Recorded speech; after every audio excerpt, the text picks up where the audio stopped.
Ini adalah Xiaomi 13T. Ya, ini adalah penerus dari Xiaomi 12T, smartphone yang cukup terjangkau, performanya tinggi banget di akhir tahun 2022. Tapi sekarang 2023. Nah, Xiaomi sekarang kelihatannya menawarkan hal yang serupa di smartphone baru ini. Performanya tinggi untuk gaming. Prosesor, chipset atau SoC-nya udah pakai Dimensity 8200 Ultra. Nah, tapi selain itu, smartphone yang satu ini punya hal yang menarik lainnya. Ya, kamera smartphone ini sudah co-engineered with Leica. Ada campur tangan Leica di kamera smartphone baru ini. Kemudian layarnya pakai AMOLED 144Hz, baterai 5000 mAh, charger 67 watt dan dia punya sertifikasi IP68. Ya, dia tahan air dan tahan debu. Menarik? Apakah ini adalah smartphone semi flagship terbaru dan terbaik di akhir 2023? Kita akan bahas lengkap dalam video review kali ini. Ya, Xiaomi memang tidak membawa 13 seriesnya mereka secara resmi ke Indonesia. Tapi untuk Xiaomi 13T yang satu ini hadir resmi langsung tidak lama setelah peluncurannya secara global. Ini adalah kabar yang menarik buat yang nyari smartphone kencang, harga terjangkau, dan fiturnya kelas banget. Oke, kita mulai aja langsung pembahasan smartphone satu ini dari paket penjualannya. Di sini tentunya ada unit Xiaomi 13T. Kemudian, tentunya di sini ada chargernya. Ini adalah charger 67 watt turbo charging. Lalu ada kabel USB Type-C, ada case juga di sini. Ada screen protector yang langsung dipasang ke layar smartphone. Lalu ada SIM tray ejector, ada paket dokumen dan termasuk juga ada kartu ucapan dari Xiaomi Indonesia. Jadi isinya terbilang cukup lengkap ya. Masih ada charger dan chargernya kenceng. Oke, kalau bicara soal desain, smartphone ini hadir dengan bodi belakang yang curved ya, yang benar-benar terlihat di area kanan dan kiri bodinya. Sementara untuk frame dan layar ini flat. Ada 3 opsi warna di sini, ada black atau hitam, ada meadow green dan ada alpine blue. Nah, varian black dan meadow green itu menggunakan bodi belakang dengan bahan glass. Sementara untuk yang alpine blue seperti yang kita pakai untuk review ini, bodi belakangnya menggunakan Xiaomi Bio Comfort Vegan Leather. Ya, ini pakai vegan leather. Jadi permukaan bodi belakangnya ini punya tekstur yang khas banget. Untuk dimensi, kalau tinggi dan lebarnya itu semuanya sama. Tinggi di 162,2 mm, lebar 75,7 mm. Nah, yang beda adalah di ketebalan. Varian black dan meadow green ini tebalnya 8,49 mm. Lalu untuk yang varian alpine blue itu tebalnya 8,62 mm. Jadi beda-beda tipis ya. Nah, kalau untuk bobotnya, untuk yang black dan meadow green itu bobotnya 197 gram. Nah, menariknya yang alpine blue ini bobotnya hanya 193 gram, sedikit lebih ringan. Hal yang menariknya, Xiaomi menyebutkan kalau smartphone ini punya rating IP68. Jadi bukan splash proof aja, ini dust dan water resistant banget ya. Kalau nggak sengaja kecemplung di air nggak ada masalah, dia nggak akan langsung rusak. Tapi bukan berarti ini smartphone untuk diajak berenang ya. Jangan disengajain masuk dalam airnya. Kalau nggak sengaja nggak apa-apa, langsung tarik keluar dari air, langsung keringkan, aman. Oke, kita bisa lihat di sisi kanan ini ada tombol power dan tombol volume up and down. Lalu di atas kita lihat ini adalah mikrofon, ada infrared blaster, lalu ada speaker. Di sisi kiri ini kosong ya. Di bawah ini ada SIM tray untuk 2 nano SIM aja, jadi nggak ada untuk micro SD. Lalu ada mikrofon, USB-C dan ada speaker lagi. Jadi jelas ya, dia punya dual speaker. Dan speakernya terbilang memadai yang satu ini ya. Kualitas suaranya menurut kami udah cukup memuaskan untuk smartphone di kelas harganya. Sementara untuk volume suaranya juga terasa pas di sini. Tersedianya dual speaker juga membuat suara dari smartphone ini terasa seimbang pada saat smartphone ini digunakan di posisi horizontal. Ada juga dukungan untuk Dolby Atmos di smartphone ini. Semakin menarik aja ya. Nah, untuk sisi depan sekarang kita lihat. Layarnya 6,67 inci. Ini adalah panel Crystal Res AMOLED. Resolusinya adalah 2712 kali 1220 pixel. Jadi ada sedikit di atas Full HD Plus ya. Lalu refresh rate-nya ini sampai dengan 144 Hz. Sayangnya saat kami coba swipe dan slide di home screen dan menu setting, sayangnya refresh rate-nya hanya naik ke 120 Hz saja. Tapi refresh rate-nya ini adaptif. Jadi setelah berapa lama tidak ada aktivitas di layar, refresh rate-nya otomatis turun ke 60 Hz. Sementara di aplikasi tentunya ada yang bisa bisa jalan pakai 60 Hz dan ada juga yang bisa jalan di 120 Hz. Nah, bagaimana dengan 144 Hz-nya? Ternyata beberapa aplikasi tertentu bisa jalan di 144 Hz. Jadi 144 Hz ini bukan di home screen tapi di beberapa aplikasi tertentu. Kalau kita pakai setting refresh rate manual up to 144 Hz, ada opsi untuk menentukan aplikasi apa saja yang bisa berjalan di refresh rate yang tinggi ini. Sayangnya saat streaming atau playback video di bawah 60 fps, refresh rate-nya tetap bertahan di 60 Hz aja, nggak bisa turun ke bawah itu. Nah, untuk touch sampling rate-nya dia sampai dengan 480 Hz. Untuk brightness ya, untuk kondisi standar brightness-nya itu maksimal sampai sekitar 525 nits. Sementara saat disimulasikan di kondisi outdoor, brightness-nya bisa mencapai 1300 nits. Wow, menarik sekali ya. Lalu kalau untuk peak brightness di HDR, Xiaomi itu memang menjanjikan bisa nyampe 2600 nits. Nah, untuk color gamut ini ada 3 mode tampilan untuk layarnya, yaitu ada original, ada vivid, dan ada saturated. Yang tabelnya bisa kita lihat kurang lebih seperti ini ya. Ya, jadi bisa dipilih lah mana yang pas untuk ngedit foto, mana yang pas untuk nonton video. Nah, di sini ada dukungan untuk HDR10 Plus dan Dolby Vision. Layar ini dilindungi juga dengan Gorilla Glass 5. Nah, terkait bezel layar, ini memang bukan yang super tipis tapi terbilang relatif tipis, termasuk untuk bezel bawah layar. Ada earpiece di bezel atas layar di sini ya. Kemudian ada kamera selfie di punch hole di tengah atas layar. Ini adalah kamera 20 megapiksel bukannya f2.2, lensanya 5p atau pakai 5 elemen, dan ini adalah kamera yang fix fokus. Untuk rekaman video yang satu ini sampai 1080p 30 fps aja. Kita beralih ke sisi belakang. Nah, ini adalah array yang terdiri dari 3 kamera ya, dengan 3 lensa berbeda. Nah, ini disebutkan sebagai sebuah satu kesatuan kamera utama ya. Nah, lensanya disebut sebagai Leica Vario Summicron 15 sampai 50 mm ASPH. Kalau Anda yang bingung sama ASPH, ini artinya aspherical. Jadi dia menggunakan aspherical lens, di mana dispersi cahaya akan terjaga di sini harusnya ya. Nah, karena ini dianggap sebagai sebuah lensa zoom 15 sampai 50, kita bahas dari yang 15 dulu ya. Yang 15 mm itu adalah yang lensa kecil ini, yang kamera kecil ini. Ini adalah kamera 12 megapiksel sensornya. Ini Leica ultra wide kamera. Bukaannya f2.2, lensanya aspherical 5p, fix focus. Kemudian yang kedua ini adalah kamera 50 megapiksel yang disebut sebagai 24 mm Leica main camera, atau dianggap setara dengan 24 mm untuk lensa kamera ya. Bukannya f1.9 pakai optical image stabilizer, lensanya 7p dan dia punya autofocus. Ini menghasilkan foto sekitar 12,5 megapiksel dengan fitur 4-in-1 super pixel. Dan kemudian kamera yang ketiga adalah lagi-lagi 50 megapiksel juga, ini disebut sebagai 50 mm Leica telephoto kamera. Ya, ini adalah lensa telenya.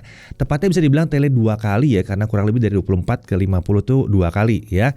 Bukannya f1.9 dan pakai lensa aspherical juga 5p dan dia punya autofocus. Nah, di sini menariknya, perekaman video untuk ketiga kamera ini maksimumnya sama-sama di 4K 30 fps dan 1080p 60 fps juga ada di semuanya ya. Jadi tiga-tiganya punya opsi resolusi yang sama. Kemudian di samping jajaran kamera ini ada LED flash. Nah, untuk fitur-fitur ada lengkap, bisa dibaca di sini ya. Banyak fitur Leica-nya di sini, ada banyak di sini, dan nanti kita lihat juga di pengujian kamera ya. Nah, tadi udah dibahas ya bahwa ini co-engineer dengan Leica. Jadi ini dikerjakan, dirancang bersama dengan Leica.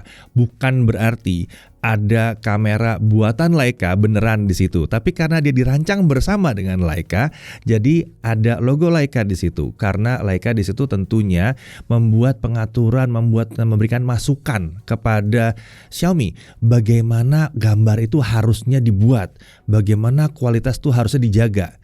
Jadi di situ letak andilnya Leica. Oleh sebab itu, nama kameranya pakai nama Leica. Oke, kita lanjut ke spesifikasi internal. Untuk SoC ini adalah Dimensity 8200 Ultra. Ini adalah varian Dimensity 8200 hasil kerjasama Xiaomi dengan MediaTek. Kalau udah pakai Ultra itu biasanya ada kerjasama dengan Xiaomi, gitu ya intinya ya. Ini adalah penerus dari Dimensity 8100 dengan beberapa perbedaan. Salah satunya adalah di fabrikasi. Ya, SoC baru ini menggunakan fabrikasi 4 nanometer TSMC N4. Sementara yang sebelumnya itu pakai fabrikasi 5 nanometer. Lalu ada juga perubahan di konfigurasi CPU dengan 1 Cortex A78 yang 3,1 GHz dan 3 Cortex A78 di 3,0 GHz. Dan ada 4 Cortex A55 di 2 GHz. Sebelumnya di Dimensity 8100 tidak ada Core Prime yang naik sendiri clocknya itu ya. Jadi kalau dulu konfigurasinya adalah 4 dan 4, kalau sekarang 1, 3, 4. Sementara kalau untuk GPU ini masih menggunakan Mali G610 MC6 dengan clock yang sedikit meningkat dibandingkan Dimensity 8100. Nah, untuk RAM dan storage-nya, di yang satu ini RAM-nya adalah 12 GB LPDDR5 dengan storage 256 GB UFS 3.1. Ya, smartphone ini sayangnya emang nggak support micro SD, tapi ya 256 udah oke ya. Lalu untuk memori, dia punya memory extension. Nah, untuk baterai 5000 mAh dengan mendukung charging sampai dengan 67 watt. Untuk sensor-sensor ini lumayan lengkap ya, ada accelerometer, ada light sensor, ada proximity sensor, ada orientation sensor, ada gyro magnetic sensor dan lain-lain. Untuk konektivitas tentunya untuk seluler dia bisa 5G, ya 2G, 3G, 4G, 5G bisa. Namanya juga Dimensity ya, kalau Dimensity itu pasti bisa 5G. Lalu untuk Wi-Fi-nya bisa sampai dengan Wi-Fi 6E. Untuk Bluetooth-nya bisa Bluetooth versi 5 di sini. Audio codec-nya itu lumayan lengkap, ada SBC, AEC, ada aptX. Iya, saya ulang, ada aptX ya. Ada aptX HD, ada aptX TWS+, ada aptX adaptif ya, ada LDAC atau LDAC dan ada LHDC. Lumayan lengkap ya di sini, tinggal kurang LC3-nya aja. Lalu kalau bicara soal NFC pasti ada lah di sini. USB bisa OTG, bisa OTG, bisa nggak ada masalah. Tapi kalau untuk display output via USB Type-C sayangnya di sini belum bisa ya. Oh ya, ada satu lagi hal yang menarik. Smartphone ini ternyata juga sudah mendukung penggunaan eSIM ya. Jadi tidak harus pakai SIM card yang fisik, tapi dia bisa pakai eSIM juga. Nah, dari sisi keamanan dia punya fingerprint scanner yang under display, lalu ada face unlock juga tentunya. Untuk OS dia pakai MIUI 14 dengan basis Android 13.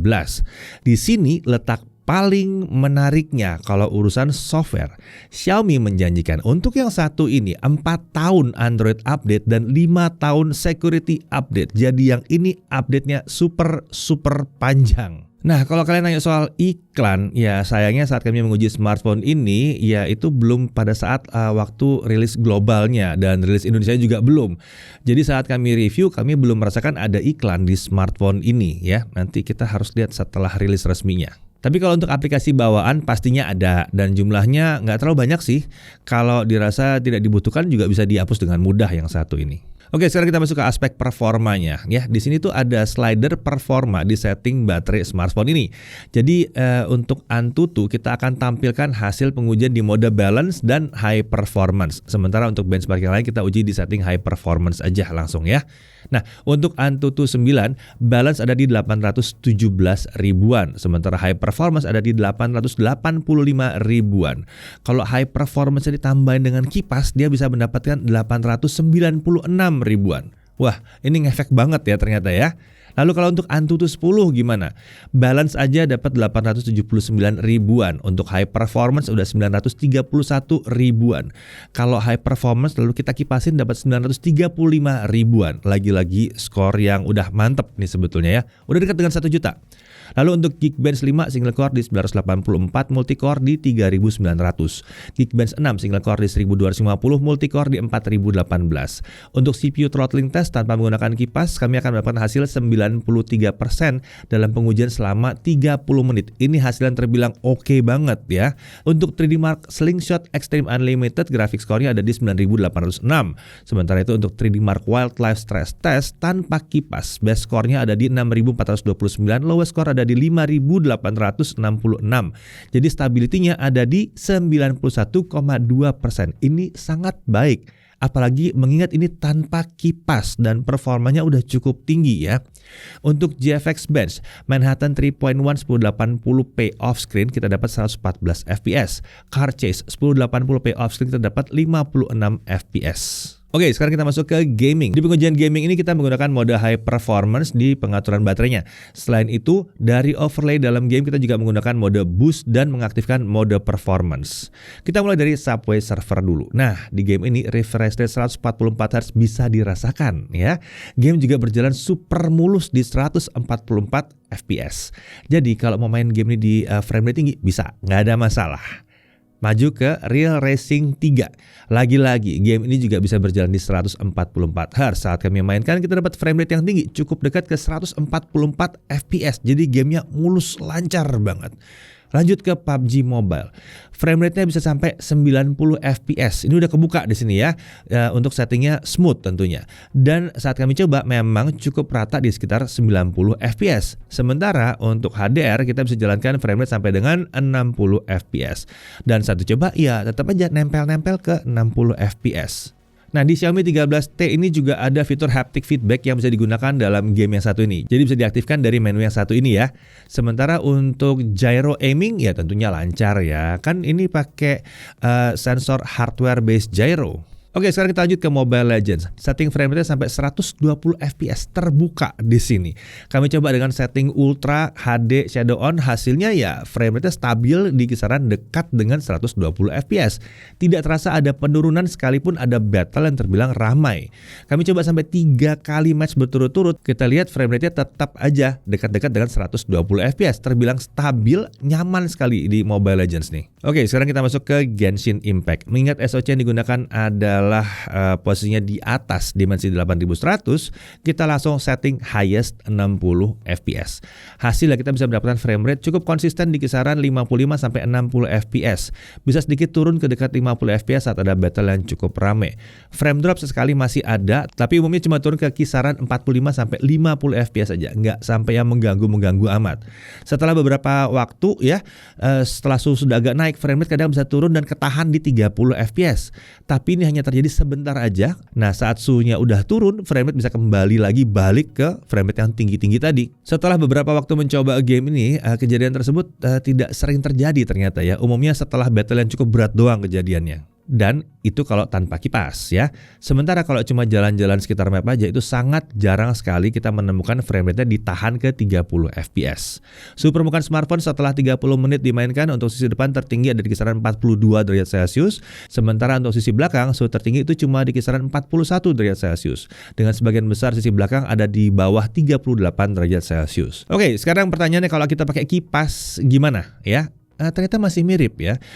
Frame rate ada di kisaran 55 sampai 60 fps dengan sedikit penurunan ke 50 fps kalau lagi ada battle. Frame drop itu lebih jarang terjadi aja di sini. Tapi yang berbeda di sini kami tidak menjumpai frame rate turun dan terkunci di 30 frame per second. Tampaknya FanGrip itu bisa menjaga suhu smartphone sehingga tidak sampai butuh menahan performa untuk nurunin suhunya. Mau berapa lama juga, mau ada battle yang rame, frame rate tetap terjaga dengan rapi sekali kalau pakai FanGrip. Oke, itu tadi untuk Xiaomi 13T yang pakai bodi belakang kaca. Lalu bagaimana dengan yang pakai vegan leather? Saat kami coba di awal frame rate yang didapatkan kurang lebih sama, tapi setelah beberapa waktu frame rate turun ke kisaran 45 fps dan terkunci di angka tersebut. Kami coba mainkan terus sampai 30 menit, sayangnya frame rate tidak kembali ke awal. Kami coba cek suhu permukaan, di sini suhunya relatif lebih rendah ya. Di sini bagian depan cuma sekitar 38 derajat Celcius, sementara di belakang tidak terlalu tinggi, masih di bawah 40 derajat Celcius. Tapi saat kami coba pasang FanGrip ternyata jadi beres nih. Kami coba main lebih dari 30 menit. Hasilnya sama dengan sebelumnya di kisaran 55 sampai 60 fps dan bisa turun sedikit ke 50 fps saat ada battle. Jadi kalau untuk ranking tanpa kipas kita bisa kasih ranking A untuk varian dengan bodi belakang glass karena ya ada sedikit throttle. Sedangkan untuk yang pakai vegan leather rankingnya kita taruh di A-.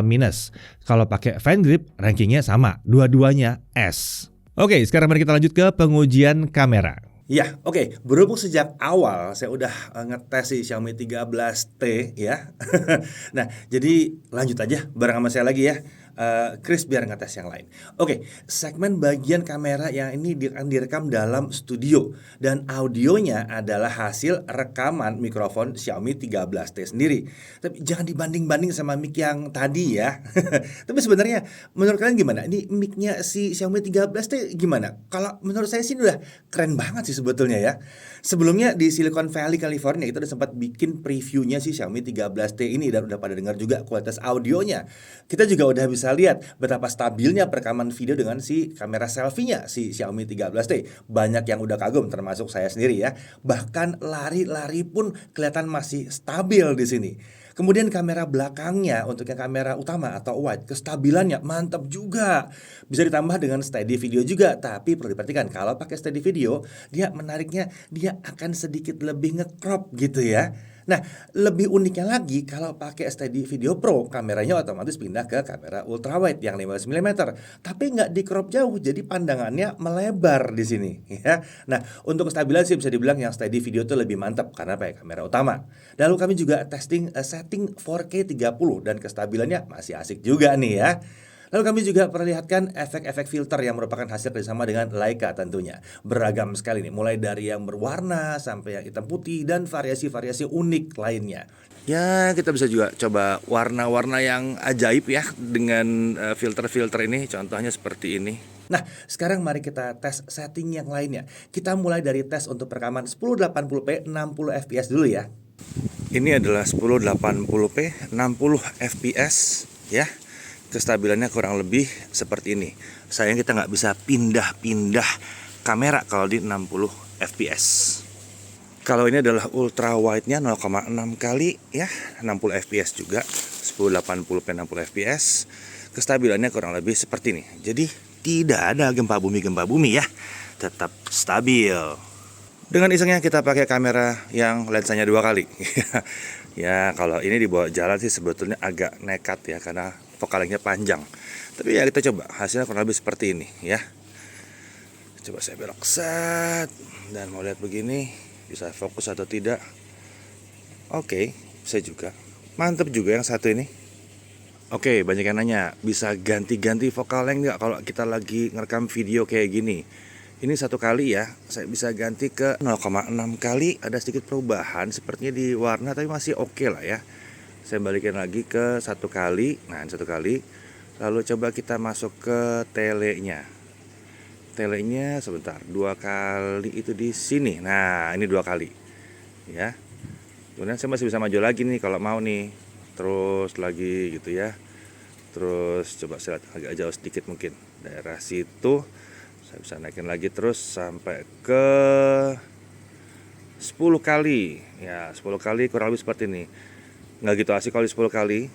Mungkin paling enak maksimum sekitar 5 kalian gitu ya. Masih oke lah 5 kali. Coba kita lihat 5 kalinya gimana. Masih oke. Tapi intinya ya dia bisa ganti-ganti lensa selama itu adalah kamera yang ada di belakang.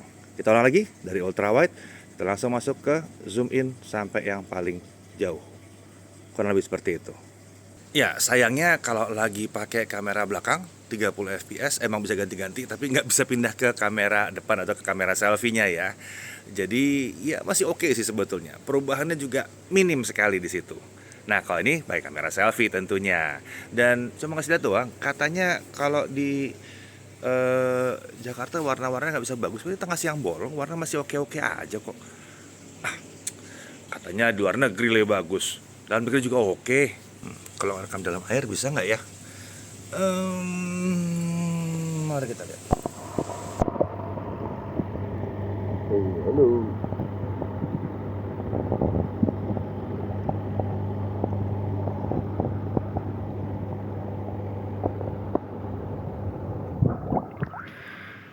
Bisa juga ternyata rekam dalam air. Nah, sekarang mari kita lihat kualitas videonya untuk upload ke Instagram. Kan katanya auto burik kalau pakai Android. Bener nggak tuh? Ya, jadi kalau ngerekam itu kurang lebih kayak gini kalau pakai Instagram ya. Jadi double tap, tap tap. Nah, dia akan ngebalik.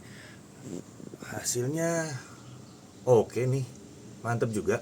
Nah, yang menariknya lagi, ini pakai Instagram dia bisa ultra wide atau balik lagi normal, ultra wide.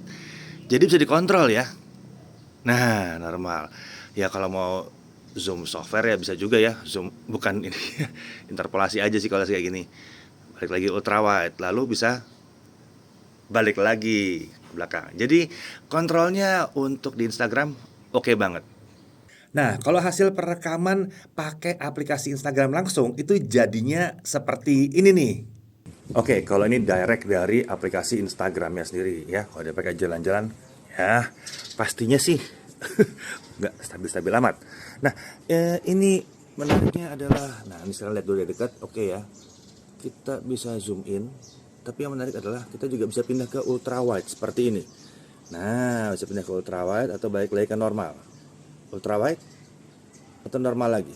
Nah, bisa gitu kan. Nah, kalau udah di sini, kita juga bisa balik ke saya. Bisa dong. Jadi kalau pakai aplikasi Instagram dia bisa bolak-balik depan belakang, nggak ada masalah. Balikin lagi ya ke kamera belakang ya.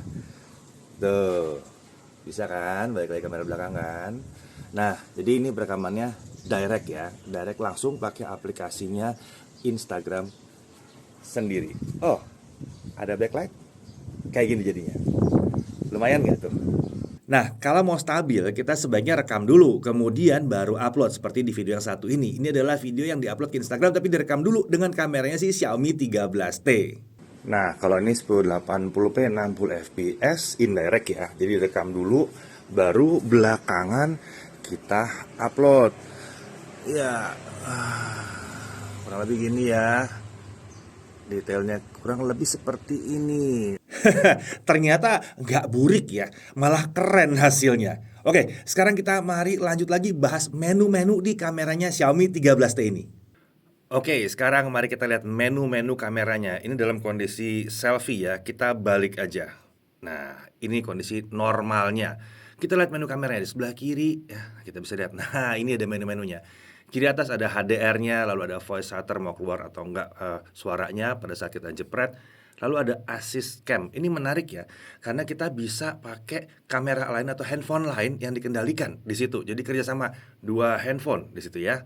Nah, cuma kita tidak akan demokan di sini karena terlalu lama nanti jadinya. Lalu ada Leica Style, di sini kita bisa pilih mau Leica Authentic atau mau Leica Vibrant. Kita start di Vibrant aja biar seru.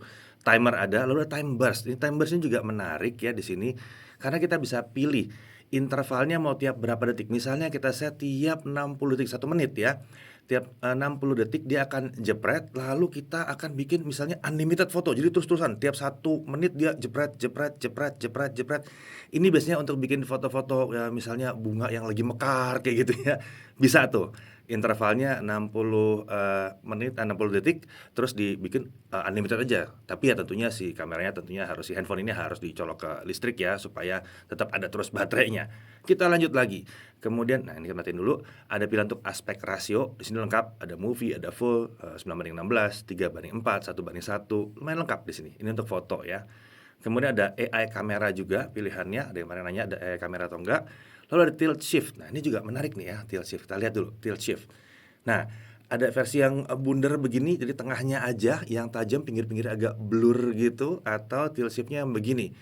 Sayangnya ini nih harusnya dalam kondisi berdiri nih, bukan kondisi tidur begini, bukan horizontal. Ini cocoknya kalau kondisinya berdiri nih. Karena dia jadinya kan gini ya. Garisnya sekitar segini, yang tajam cuma yang tengah gini doang. Bedakan dengan yang begini bahwa yang tajam adalah yang di lingkaran tengah sini. Menarik nih tilt shift-nya. Oke, kita lihat lagi. Ada setting, ada flash, ada grid lines tentunya. Kita bisa pilih mau grid lines seperti apa. Kemudian ada motion tracking focus dan ada watermark. Ini watermark juga lucu di sini. Coba kita lihat watermarknya. Kita ada 2 pilihan, mau regular atau mau yang Leica. Jadi ada regular di sini kita bisa pakai timestamp kita sendiri. Lalu ada Leica. Kalau Leica ini ada garis putihnya di bawah ya. Bisa lihat sini ada garis putihnya di bawah, terus ada tulisan-tulisannya di situ. Lebih keren yang Leica ini sebetulnya ya. Oke, kita lanjut lagi. Kemudian ada setting. Nah, kalau setting nih agak repot ya, karena dia jadi berdiri kalau setting ini ya. Di sini pilihannya ada auto night mode, jadi night mode akan otomatis, ada AI shutter, dia milih sendiri kapan jepretannya pastinya biar mantap. Lalu ada notify about orientation, jadi orientasi ketahuan. Auto adjust lens, nah ini auto adjust lens ya. Sama seperti smartphone lainnya, dia punya fitur auto adjust lens, di mana dia akan bisa milih lensa mana yang tepat.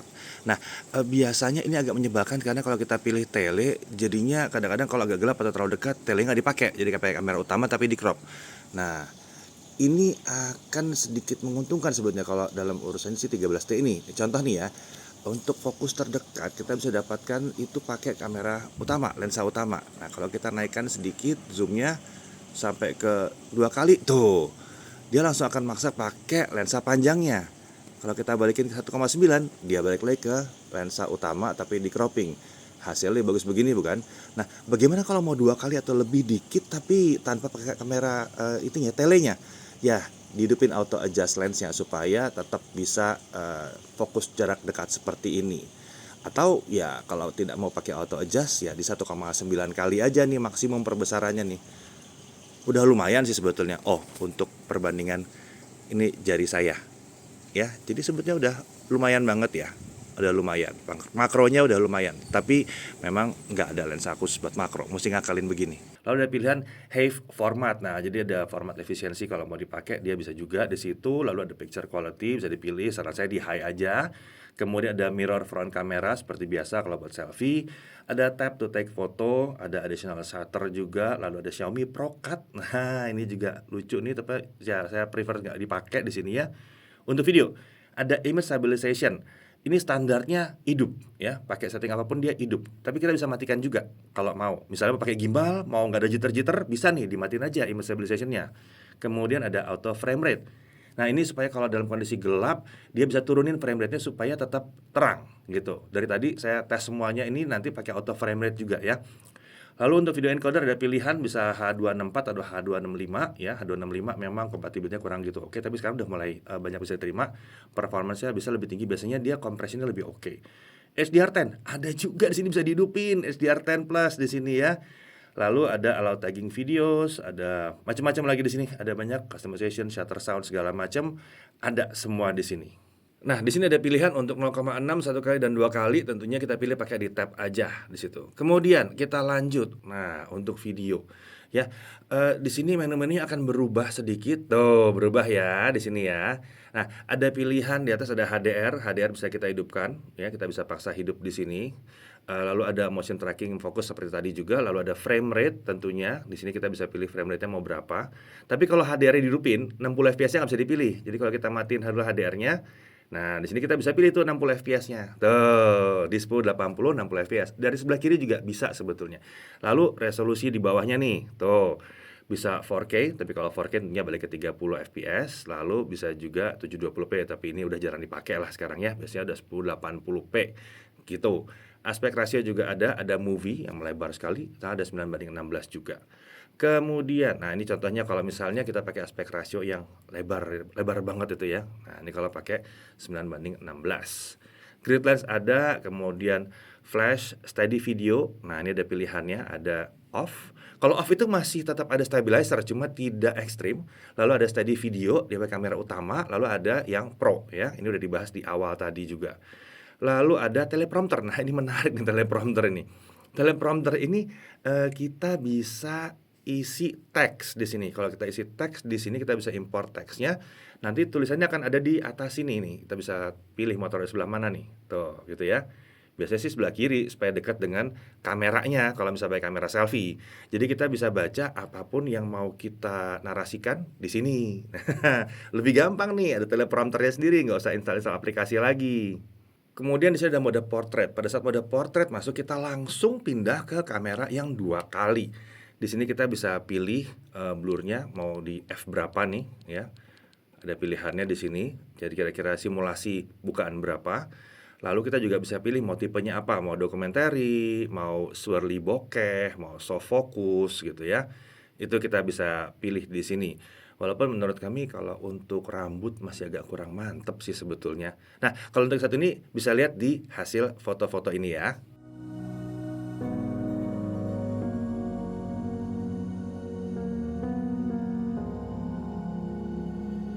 Nah, sekarang kita masuk ke mode night. Night itu bisa dipaksakan di sini ya. Ini bisa untuk foto, bisa juga untuk video night-nya. Ya, jadi ya kita bisa tes di sini, tapi ya hasilnya kita dari tadi pakainya auto aja. Jadi kalau masuk gelap, dia langsung night mode-nya pasti langsung hidup gitu. Nah, sekarang kita masuk ke more. Di sini ada beberapa pilihan, ada beberapa yang harusnya di-download dulu. Sayangnya sudah keburu download semuanya. Ada short film, ada long exposure, ada panorama seperti biasa, time lapse juga ada 50 megapiksel kalau mau 50 megapiksel benar, sama ada slow motion. Kita lihat di slow motionnya dulu. Slow motion menarik sekali, bisa lihat di kiri atas 1080p 120 atau 240, dan ini bisa panjang banget. Slow motion 1080p 240-nya. 960 pun bisa, tapi saran saya mungkin di 120 atau 240 aja. 720p juga bisa ya. Tuh, bisa 720p sampai 960. Tapi kalau pilihan saya sih sebetulnya 1080p 120 atau 240 lah ya, biar nggak terlalu banyak interpolasinya. Oke, masih di more ini, ada yang aneh ya, dual videonya di mana? Ini mungkin salah taruh atau gimana? Ya, lihat di bagian short film. Harusnya ini adalah untuk bikin film-film pendek di 16 detik. Ada pilihan party, mau cuisine, mau segala macam. Tapi lucunya, dual videonya, haha, ada di sini dual videonya. Kita tes langsung aja deh dual video seperti apa ya. Oke, ini ada setup dual video. Mohon maaf nih kalau banyak angin ya akhir-akhir nih. Kita bisa mengubah misalnya bagian saya dikecilin kayak gini, bisa. Atau dipindah-pindahin, bisa juga ya. Tuh mau dipindahin ke bawah, atas, bisa. Atau mungkin mau ditukar, bisa juga ditukar, bisa. Atau mau side by side lagi kayak gini juga bisa ya. Coba kita lihat kalau kita jalan seperti apa. Nah, ini bisa dilihat ya bahwa yang pakai kamera belakang itu stabil. Lihat tuh, stabil. Saya nih yang pakai kamera depan kelihatannya nggak gitu stabil ya. Yang kamera belakang tetap mantap ini. Wah, asik juga nih si dual videonya nih. Nah, sekarang kita masuk ke mode Pro. Nah, mode Pro kita lihat lagi ada fitur-fitur apa di sini. Haha, ada banyak di sini ternyata. Ya, bisa dilihat di kiri atas itu ada sonogram ya, di sebelah sini nih, kiri atas sini nih ada sonogram ya untuk soundnya. Kemudian di situ juga ada histogram, udah langsung hidup. Kalian bisa pilih untuk dimatikan juga dua-duanya. Kalau saya sih prefer hidup aja sonogram sama histogramnya. Jadi bisa baca histogramnya seperti apa. Lalu seperti biasa ada frame rate, ada resolusi, ada juga di situ. Nah, ini menarik. Di sini ada lock ya. Untuk video ini ada lock. Kita lagi di mode video soalnya. Ini ada lock di sini. Hasil locknya kurang lebih seperti ini. Kalau mau pakai lock, settingannya harus 4K ya, harus 4K dan hasilnya kurang lebih seperti ini. Iya. Emang begini kalau lock ya, kontrasnya dibikin low supaya gampang buat diedit-edit. Profesional banget lah ini. Ya, kalau lock tadi itu di 4K harusnya ya, tapi kalau tidak pakai lock ya bisa 1080p. Lalu ada pilihan lain lagi, ada exposure verification. Nah, ini bisa kelihatan nih exposure-nya nih, pakai zebra di sininya. Keren ya. Kemudian ada apa lagi di sini? Di sini tentunya ada setting, ada focus picking juga. Tapi lucunya focus picking kalau dihidupkan ya, exposure verification mati. Tadi kalau exposure verification kan warnanya biru nih ya. Kalau focus picking itu warnanya merah. Jadi kelihatan yang mana aja yang fokus nih. Ya ini fokus semua sih, nih fokus semua sampai sini gitu. Nah ini mungkin udah nggak, kurang fokus di sini. Jadi udah nggak, merah cuma tinggal dikit doang. Jadi kalau di sini kasih tahu, ini yang fokus-fokus tuh yang di merah-merahin kelihatan tuh. Dia bisa lihat fokusnya dari situ. Itu namanya focus picking. Nah, untuk kamera video kita bisa pengaturannya banyak sekali ya, dari white balance, fokusnya juga bisa kita pilih di sini tuh. Fokusnya kita bisa pilih di kamera utama ya. Nah, di sini kita bisa pilih beberapa setting ya. Di sini bisa ultra wide juga, bisa wide juga, bisa tele juga di sini, dan untuk semuanya itu akan ada pilihan untuk autofocus, bisa jadi manual di sini ya, tuh bisa jadi manual. Bisa balik lagi ke auto, kemudian shutter ini bisa dari 1/4.000 sampai 1/30 di sini untuk shutternya, karena ini video ya, ini bukan foto. Kemudian untuk ISO, kalau untuk ISO-nya mana dia? Ini ISO kita bisa sampai dengan 12.800 ISO-nya ya. Kemudian untuk EV-nya kita bisa tuh bisa +4 -4 di sini untuk gelap terangnya. Kemudian kalau kita pakai buat foto ya, di sini sama semua pilihannya, autofocusnya juga bisa disetting jadi manual. Lalu untuk shutter, nah pilihan kita 1/8.000 sampai 30 detik. Wow, terang banget. Sampai 30 detik. Lalu kalau untuk ISO itu dari 50 sampai 12.800 di sini. Ya, ini lengkap banget. Sayangnya cuman nggak bisa buat kamera selfie aja nih si mode Pro-nya ini.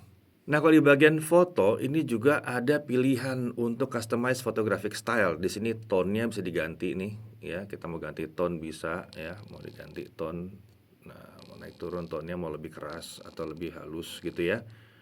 Kemudian kita juga bisa pilih tonality. Tonality ada dua pilihan, ada warm atau cold-nya. Nah, situ ya. Kemudian ada pilihan lagi, kalau tonality ada pilihan untuk magenta atau cyan. Nah, ini jarang nih ada nih, bisa geser dari hijau ke magenta nih. Padahal untuk white balance berguna sekali. Lalu ada texture, ini biasa buat bikin lebih tajam atau lebih soft. Ini lebih tajam. Lalu kalau ini dia lebih soft nanti. Jadi kayak foto-foto zaman dulu ya, blurry-blurry soft gitu ya. Ini menarik sih, mode Pro-nya lengkap banget. Oke, sesuai permintaan, tes dalam kondisi gelap malam. Nah, ya ada lampu sih di depan saya. Cuma kalau saya mundur lagi udah terlalu gelap buat hampir semua smartphone. Jadi ini termasuk yang temaram gitu ya. Oke, sekarang kita lihat kalau kita jalan masih pakai kamera selfie. Jadinya seperti apa? Langsung aja kita jalan aja. Jadinya begini ya. Nah, jadi hasilnya seperti ini kalau kita pakai kamera selfie-nya. Gimana hasilnya? Mohon maaf nih, lagi banyak angin, pasti banyak blubuk-blubuk, tapi ya sudahlah ya, natural aja kita. Nah, sekarang ini adalah kamera utamanya yang satu kali. Bener loh, ini malam loh. Tuh, ada bulan ya. Beneran malam nih, bukan siang. Nah, ini kamera utamanya. Kira-kira seperti ini kestabilannya ya. Apakah ada flare-nya? Mungkin ada sedikit tapi nggak terlalu banyak. Masih oke lah yang satu ini. Oke, ini kamera utamanya. Sekarang kita pindah ke ultra wide dan kita coba jalan lagi. Kita lihat gelap-gelap gini ya. Ya tentunya ini lebih gelap ya. Namanya juga ultra wide, tidak akan sebright atau secerah kamera utamanya dong. Tapi ya untuk kondisi ekstrim seperti ini udah oke banget sih sebetulnya. Lalu ada yang minta pakai kamera tele. Coba kita naikin ke kamera tele 2 kali. Nah, waduh, begitu pindah kedua kali langsung jadi gelap ya. Ini dia nggak pakai auto adjust sih. Nah, tapi ya udahlah, ini pakai kamera yang 2 kalinya, telenya beneran ini. Hasilnya seperti ini. Ya ingat ini ngezoom sekali ya, dan orang jarang lah pakai kamera tele sambil jalan-jalan begini kalau pas malam-malam. Cuma iseng aja nih nyobain. Oke, kalau ada yang nanya dalam ruangan seperti apa? Nah, kayak gini dalam ruangan. Ini separuh lampu dimatikan ya, kalau dinyalakan jadinya nah lebih terang. Saya matiin aja deh separuh. Kurang lebih seperti ini. Kita coba jalan ya. Nah, gini nih jadinya nih. Gimana? Lumayan? Ruangannya lumayan agak gelap ya di sini. Sekarang ini kamera 1 kalinya. Nah, oke, coba jalan lagi. Kamera 1 kalinya seperti ini. Kestabilannya gimana? Bisa dilihat kan? Kurang lebih beginilah ya. Kalau ini 0,6-nya. Ya, jadi begini nih kalau 0,6. Jalan lewat jalan yang berbeda deh. Lewat sini. Sambil ngintip yang lagi main game. Ya, kurang lebih seperti ini ya hasilnya ya kalau pakai yang 0,6. Lalu kalau telenya kayak begini, tapi ya siapa juga yang buat tele jalan-jalan? Cuma ya nggak apa-apa. Coba kita ajak dia jalan sebentar. Ya beginilah kurang lebih kalau diajak jalan-jalan kayak begini ya. Ya, jadi untuk kamera sih ini udah luar biasa. Mungkin satu-satunya hal yang terasa agak kurang itu adalah kamera selfie-nya yang nggak bisa 60 fps. Selebihnya rasanya udah mantap. Kamu tidak merasakan ada penurunan dibandingkan pendahulunya. Justru terasa ini lebih tertata dan lebih konsisten kemampuan kameranya secara menyeluruh. Bisa jadi selain menyediakan setting warna yang asik dan filter yang beragam, kolaborasinya Xiaomi dengan Leica ini juga mengarahkan tim Xiaomi untuk menghasilkan solusi kamera yang lebih baik secara overall di seri 13T. Nah, menjawab pertanyaan apakah benar itu ada lensanya Leica di Xiaomi 13T. Nah, sejauh yang kami tahu memang tidak ada sensor atau lensa yang dibuat sendiri oleh Leica di dalam Xiaomi 13T. Tapi dalam perancangan kameranya si Xiaomi 13T ini dilakukan bersama dengan Leica. Seharusnya mulai dari pemilihan komponen, pengujian komponen, uji flare, uji warna segala macam, dan pengaturan algoritma warnanya mau seperti apa, terus mau noise reduction seperti apa, kalau kondisinya seperti apa gitu ya. Nah, ini semua dikerjakan bersama dengan Leica. Jadi wajar kalau kamera dikatakan co-engineered with Leica. Nah, kan HP yang buah-buahan juga tidak membuat komponennya sendiri. Bahkan prosesor, sensor, memorinya diproduksi di pabrik yang bukan pabrik buah-buahan. Ya enggak? Jadi rasanya sah aja ya di sini kalau Xiaomi dan Leica menggunakan nama mereka berdua untuk nama kameranya atau bahkan label di kotak luarnya. Rasanya sah-sah aja. Meskipun memang tidak ada komponen yang dibuat oleh Xiaomi dan dibuat oleh Leica, tapi perpaduan ini diracik oleh Xiaomi dan Leica. Jadi ini produknya mereka, ya enggak?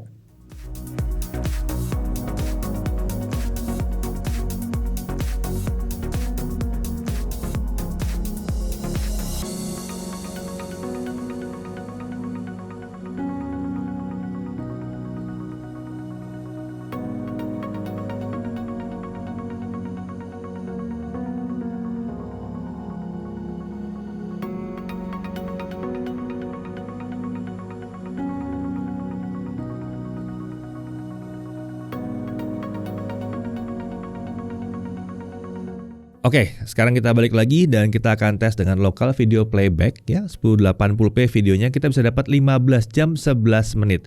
Ini sih memang bukan hasil yang bisa dikatakan luar biasa hebat juga ya untuk baterai 5000 mAh.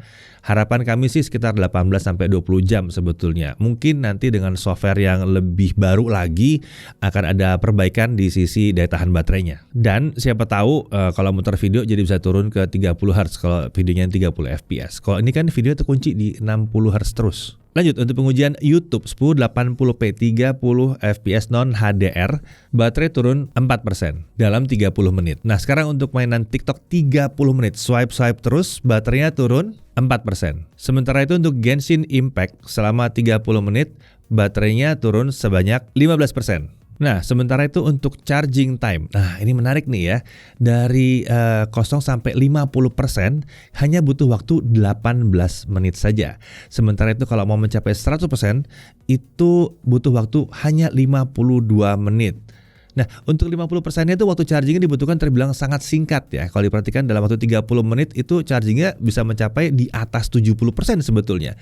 Jadi ini terbilang cukup kencang. Hanya saja memang mendekati akhir, chargingnya sengaja diperlambat untuk menjaga kualitas baterai untuk jangka waktu yang panjang. Tapi tetap aja ya, di 52 menit itu termasuk oke sih sebetulnya. Oke, untuk pengujian yang lainnya kita lihat Netflix sudah wideband L1, bisa streaming sampai Full HD. Streaming AV1 juga udah bisa ya. Sementara untuk HDR terlihat ada dukungan untuk HDR10 dan Dolby Vision di sini. Untuk YouTube streaming bisa sampai dengan 4K 60 HDR. Streaming juga mulus di sini, nggak ada masalah, nggak ada glitch yang aneh-aneh. Sementara itu untuk haptic feedback getarannya terasa relatif halus ya dengan akurasi yang terbilang baik di sini. Udah terbilang nyaman lah haptic feedbacknya untuk di smartphone yang kelas 1 ini ya. Memang Xiaomi biasa rata-rata haptic feedbacknya bagus-bagus sih. Untuk Wi-Fi sharing dia bisa tersedia di menu portable hotspot dan ada fungsi atau opsi untuk menggunakan standar Wi-Fi 6 untuk hotspot dari smartphone yang satu ini. Nah, untuk harga, sayangnya saat video ini dibuat kami belum dapat konfirmasi harga resminya ya. Jadi untuk harga bisa langsung cek aja di deskripsi atau mungkin lihat di judul setelah harganya keluar kita udah pasang harganya deh di judul, oke? Yang jelas harganya nggak jauh beda dari 12T sebelumnya. Oke, kita masuk ke hal yang perlu diperhatikan. Pertama, dia nggak punya slot micro SD. Untungnya storage-nya udah terbilang besar. Udah lumayan lah, 256 nih ya. Tapi perlu diingat ya, nggak ada opsi perluasan storage. Jadi pastikan 256 udah cukup. Lalu refresh rate-nya, seenggaknya dalam pengujian kami di software yang kami gunakan di awal-awal ini, dia belum bisa turun ke bawah 60 Hz. Tapi harusnya ini bisa diperbaiki sama Xiaomi via update. Lalu untuk daya tahan baterai ini juga terbilang masih kurang begitu mantep ya di sini. Lagi-lagi harapan kami nanti setelah ada update dia akan jadi lebih baik. Emang masalahnya nerima HP cepet banget setelah launching global itu ya masalah di software biasanya. Lalu kemudian untuk video recording di kamera selfie itu cuma sampai 1080p 30. Nah ini agak turun ya dibandingkan yang pendahulunya yang 12T. Lalu belum ada OIS di kamera telefoto. Jadi perhatikan ya kalau lagi pakai kamera satu ini ya, dipegang yang benar tangannya. Mungkin kalau ada yang pertanyakan kenapa chargingnya itu turun dibandingkan 12T, ya di sini memang cuma pakai 67 watt, sementara yang dulu pakai 120 watt.